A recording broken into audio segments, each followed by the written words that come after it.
Hello, my name's Jon Sermon. I'm a church leader based in the UK and also with a strong contact with Africa, in particular Uganda. Throughout the COVID pandemic, I've been recording short videos for encouragement, and maybe you've seen some of them before. I've been missing for a couple of weeks in that the intensive work of the period running up to Easter, called Lent, Easter itself, then led to taking a short holiday, although unable to go anywhere, just not at work, and equally intensive return to work has meant that I've had to wait until now. But today I want to offer some encouragement, and if you're interested to notice the sort of shirt I'm wearing, as you can see I've got giraffes and an African scene, and this is one of my low-key African shirts. Most of them are very brightly coloured, and I'm wearing it today because I'm about to be engaging in the trustees meeting of Romans 1:11 Trust, the charity I work with that cooperates with Uganda in particular, fosters mutual encouragement between the UK and Africa, and in particular, as well as sponsorship schemes and supporting numerous local churches and church-run schools, we have a programme of training for church leaders in Uganda. We've been very disappointed that it was impossible to travel to Uganda last year. Normally I and one other trustee and sometimes a group of people go on a visit every year, and it looks unlikely that we'll be ready to arrange one again this year, sadly.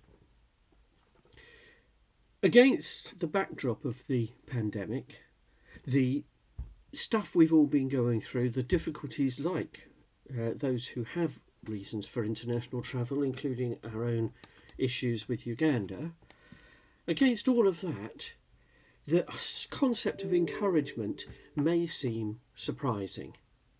But I have to tell you that there's a strange reality that some people notice, that however difficult things get, there's a sense of God carrying us through.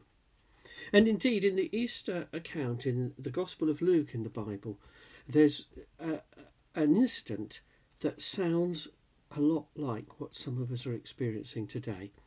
Two of the followers of Jesus were returning home on the Sunday evening, the date we now know as Easter Sunday, returning to where they were staying some miles out of the city of Jerusalem, and walking along the way, still absolutely devastated because the one they thought was a great prophet from God, perhaps even God himself living a human life, this Jesus, had been executed. And they are in absolute distress and so become aware that another traveller is walking alongside them and starts talking to them on the road.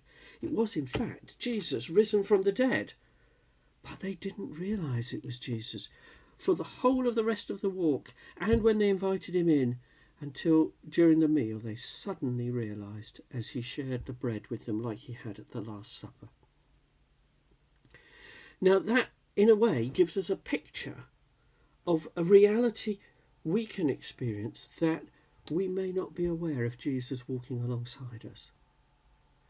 But as we choose to tune in our whole spiritual approach, our mind and our spirit, to the possibility, many people find we can become aware, sometimes only in hindsight, at the end of a difficult situation,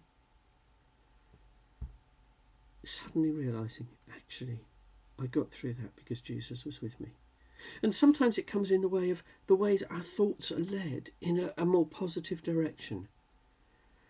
Because God is saying to us, the Americans like the phrase, I've got your back.